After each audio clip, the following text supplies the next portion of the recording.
Hi, Larry Emmons here again.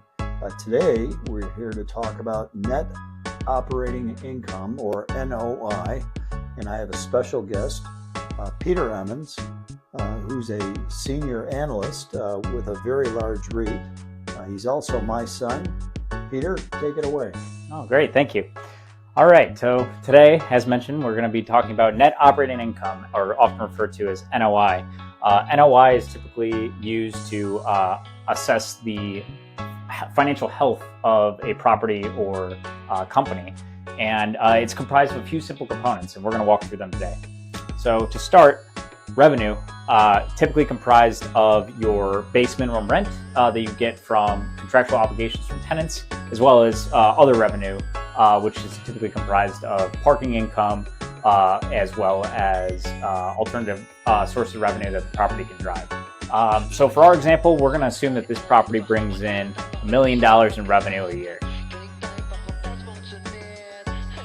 Now, the next part of net operating income is the operating expenses, typically the funds used to handle the day-to-day operations. As a bonus, sometimes we refer to operating expenses simply as Opex. Correct, yeah. So typically with operating expenses, it's the daily costs to run the property. And some common examples of operating expenses are common area maintenance, the various services that are used to keep the property running. Could be lobby help, could be cleaning, all sorts of things among that sort. Additionally, you have taxes. Uncle Sam needs to get paid, and that's certainly one large part of a property's operations. property taxes. Property taxes, to be specific, yes. And insurance as well. It's another big ticket item that typically hits the property level. And additionally, property management fee, which is typically a percentage of total revenue that is driven at the asset level. So for this example, we're going to assume the property has about, call it $500,000 in operating expenses per year. So revenue and operating expenses, put those together, you subtract out, you take your total revenue, total sum, and subtract out the operating expenses, and that leaves you with net income. For this asset, annual net income would be $500,000. So net income is also referred to as net operating income. Right? Correct. Yes, as you're factoring in the various operating expenses to operate the asset. So the operating piece would be everything from this number up, right?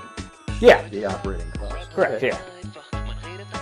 All right. Next, there's some other things to consider with typical costs associated with running assets. These fall below the line and can be depending on what the asset, or depending on what the various expenses are, they can be capitalized.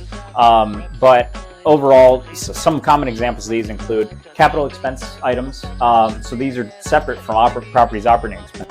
Another bonus in the business we call capital expenses, frequently Capex. A lot of acronyms in commercial real estate. And some of these capital items are typically those differentiated from operating expenses in that they are items you can't take with you. For example, a garage door opener, or large scale pieces of equipment, fixtures typically referred to, as well as debt service. That's another key element to finance the properties.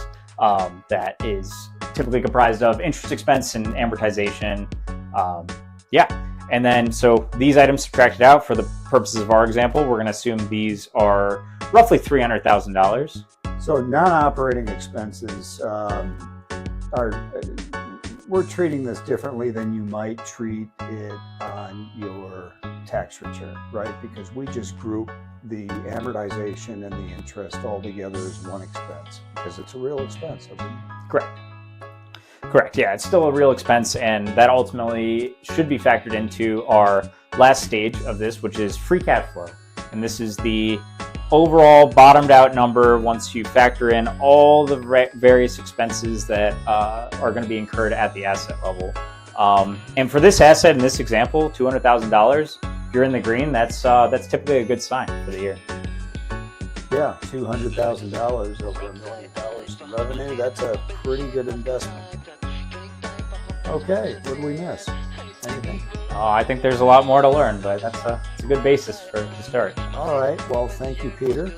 That's another Michigan commercial real estate moment. I'm Larry Emmons. See you next time.